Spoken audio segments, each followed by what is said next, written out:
6 பேர் அவுட் ஆனாலும் பரவாயில்ல, டீமே தோத்தாலும் பரவாயில்ல, உனக்கு அவரை பார்த்தா போதும். ஐயோ இவங்க பைத்தியம் முடிச்சிருச்சு போலங்க. Hi guys, welcome back to the channel quick insight SK. இந்த வீடியோவில் என்ன பார்க்க போகிறோம் அப்படின்னா, எந்தெந்த டீம்ஸ்லாம் வந்து பிளே ஆஃப் குவாலிஃபை ஆக போகிறாங்கன்னு பார்த்துடலாம். இது வந்து என்னோடய ப்ரெடிக்ஷன் தான், உங்களோட ப்ரெடிக்ஷன்ஸ் வந்து மாறலாம். ஸோ மற்ற கமெண்ட்ஸில் கக்காதீங்க காய்ஸ். ஃபஸ்ட் டீம் வந்து மும்பை இந்தியன்ஸ். அவங்க வந்து பாஸ்ட் ஃபியூ இயர்ஸாக வந்து சுத்தமாக வரல, பிளே ஆஃப்ஸ் பக்கமே வரல அவங்க. ஸோ கண்டிப்பாக இந்த சீசன் தான் அவங்களோட பிரேக் அவுட் சீசனாக இருக்க போதுன்னு நான் நினைக்கிறேன். கண்டிப்பாக அந்த சீசன் வந்துடுவாங்க. அதுக்கேற்ற மாதிரி பிளேயர்ஸும் எடுத்து வச்சுருக்காங்க, கரெக்டாக இருக்குது. அவங்களுக்கு பிரச்சனை அப்படின்னு பார்த்தா பெருசாக எதுவுமே இல்லை அவங்க டீமில், எல்லாமே கரெக்டாக இருக்குது அவங்க டீமில். ஸோ அதனால் கண்டிப்பாக அந்த டைம் பிளே ஆஃப்ஸ் வந்துடுவாங்க. மிடில் ஆர்டர் கரெக்டாக இருக்குது, டாப் ஆர்டர் கரெக்டாக இருக்குது, ஃபாஸ்ட் பால்ஸும் கரெக்டாக இருக்குது. ஒரே ஒரு டிபார்ட்மெண்ட் சின்ன பிரச்சனை என்னென்னா, அவங்களுக்கு வந்து ஸ்பின்னர்ஸ் இல்லை, other then Mitchell Santner, Allah Ghazanfar. So overseas option filled அவுட்டாக இருக்கனால அவங்க எனி 1 or 2 தான் யூஸ் பண்ண முடியும். அப்படி இருக்கப்போ அவங்க சின்ன சின்ன வீக்னஸ்ன்னு பார்த்தா ஸ்பின்னர்ஸ் மட்டும்தான். So Mumbai Indians most probably are making to the playoffs this season. செகண்டாக எந்த டீம் பிளே ஆஃப்ஸ் வருவாங்கன்னா Chennai Super Kings. Chennai Super Kings last time playoffs வரல. 18 May ஆர்சிபி கிட்ட தோத்துட்டு அவங்க ஃபேர்வெல் எக்ஸ்பெக்ட் பண்ணிட்டு இருந்தாங்க. ஃபேர்வெலே கொடுக்க முடியாமல் போயிடுச்சு. அவங்க ஃபேர்வெலே கொடுக்காம அவங்க போயிட்டாங்க. ஆர்சிபி தான் அவங்கள வந்து ரூல் அவுட் பண்ணது பிளே ஆஃப்ஸ் வராமல். அப்படி இருக்கும்போது நெக்ஸ்ட் சீசன் அவங்க வருவாங்கன்னு எனக்கு தோணுது. கண்டிப்பாக சிஎஸ்கே வந்து நல்ல ஸ்பின் ட்ரியோ வச்சுருக்காங்க. இந்த நேம் ஆஃப் அஸ்வின், நூர் அகமது, ஸ்ரேயாஸ் கோபாலும் இருக்கார். அவரை பற்றி யாரும் அவ்வளோ பேசுறதில்லை. ஸ்ரேயாஸ் கோபால், ஜடேஜா, நூர் அகமது, அஸ்வின். ஸோ எப்படி பார்த்தாலும் அவங்க ஸ்பின்னர்ஸ் ரொம்ப ஸ்ட்ராங்காக இருக்காங்க. ஹோம் கேம்ஸில் ஒரு 5 out of 6 6 out of 7 win பண்ணால் கூட அவங்க பிளே ஆஃப்ஸுக்கு வந்துடுவாங்க. அப்படி இருக்கும்போது அவங்க ஷார்ட் பிளே ஆஃப்ஸில் இருப்பாங்கன்னு தோணுது. வீக்னஸ்னு பார்த்தா அவங்களுக்கு ஒரு ஃபாரின் ஃபினிஷர் இல்லை, ஒரு பவர் ஹிட்டிங் ஃபினிஷர் இல்லை சிஎஸ்கேக்கு. அதர் தென் ஜேமி ஓவர்டன். அவரை எப்படி யூஸ் பண்ண போகிறாங்க, எந்த மாதிரி மாடிஃபை பண்ண போகிறாங்க, எந்த மாதிரி டவுன் ஆட போகிறாருன்னு பார்க்கலாம். பிளேயிங் 11ல் சான்ஸ் கிடைக்குமா அப்படின்னு தெரில.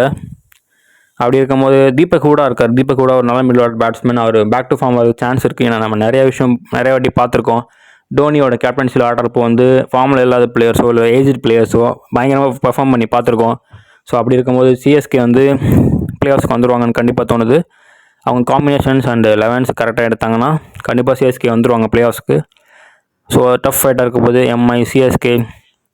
தேர்டாக எந்த டீம் வருவாங்க அப்படின்னா ராயல் சேலஞ்சர்ஸ் பெங்களூர். லாஸ்ட் டைமே அவங்க 1% 0.01% சான்ஸ் வச்சுட்டு பிளே ஆஃப்ஸ்குள்ளே வந்தாங்க. அது ஒரு பயங்கரமான ஒரு பிலீஃபாக இருந்துச்சு. விராட் கோலிக்கு சொன்ன மாதிரி sometimes at 1% chance matters a lot. அந்த மாதிரி தான். ஸோ ட்ரஸ்ட் இருக்கணும், கான்ஃபிடென்ஸ் இருக்கணும் கடைசி வரைக்கும். அது இருந்தாலே போதும். வி ஆர் ஹாஃப் வே தேர். அப்படி இருக்கும்போது அந்த மாதிரி ஒரு லீடர்ஷிப் குவாலிட்டி இருக்கிற பிளேயர் இருக்கிற டீம் ஆர்சிபி. விராட் கோலிக்காண்டி இந்த வருஷம் இல்லைனா வேறு எந்த வருஷம் கப் அடிப்பாங்க அவங்க. இது வந்து 18th சீசன் வேறு.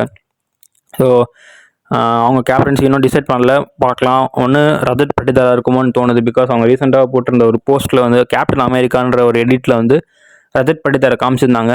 ஸோ ஹிண்ட் பண்ணுறாங்களா அட்மின், ராயல் சேலஞ்சர்ஸ் அட்மின் இதை தான் ஹிண்ட் பண்ணுறாரா அப்படின்னு தெரில, பார்ப்போம். ஆர்சிபி கிட்ட all the bests are covered. Playing அவனை கரெக்டாக யூஸ் பண்ணாங்க அப்படின்னா அவங்க நல்லாவே பிளே ஆஃப்ஸ்க்கு வந்துடுவாங்க. ஒரே ஒரு பிரச்சனை என்னென்னா ஸ்பின் டிபார்ட்மெண்ட் மட்டும்தான். குணால் பாண்டியா 4 ஓவர் போட்டுருவார். பட் அவருக்கு சப்போர்ட் பண்ணுற மாதிரி ஒரு ஸ்பின்னர் யாராக இருக்க போது தெரில. லிவிங்ஸ்டன் ஒரு 2-3 ஓவர் தள்ளிடலாம். அவர் அங்கங்கே விக்கெட் கூட எடுப்பார். அது பிரச்சனை இல்லை. அவரோட பவுலிங் வந்து கொஞ்சம் ரீசெண்டாகவே இருக்குது இப்போலாம், ரீசெண்ட் டைம்ஸில். சுரேஷ் சர்மா எப்படி உள்ள போகுது சின்னசாமி கிரவுண்டில், அது ஒரு கொஷின் மார்க். தெரியல கரெக்டாக விழுவுமா இல்லை பட்டுச்சுன்னா வெளியே தான் கிரவுண்டுக்கு பால் வெளியே போயிடும். பார்ப்போம் என்ன மாதிரி போட போகிறாருன்னு. கொஞ்சம் இன்டெலிஜென்ட்டாக போடுவாருன்னு நம்பிக்கை இருக்குது சுரேஷ் சர்மா. ஏன்னா பார்த்துருக்கோம் கொல்கட்டாக்கு ஆடும் போதே அவர் பயங்கரமான ஒரு இன்டெலிஜென்ட் பவுலர் தான். So other then that players டிபார்ட்மெண்ட்டில் புவனேஸ்வர் குமார், ஹேசில்வுட், நுவான் துஷாரா, இந்த மாதிரி நல்ல பிளேயர்ஸ் இருக்காங்க. ஒரு அண்டர் ரேட்டடான ஒரு பவுலர் இருக்கார் ராஷிக் சலாம்னு. அவர் ஒரு இன்டெலிஜென்ட் பவுலர்.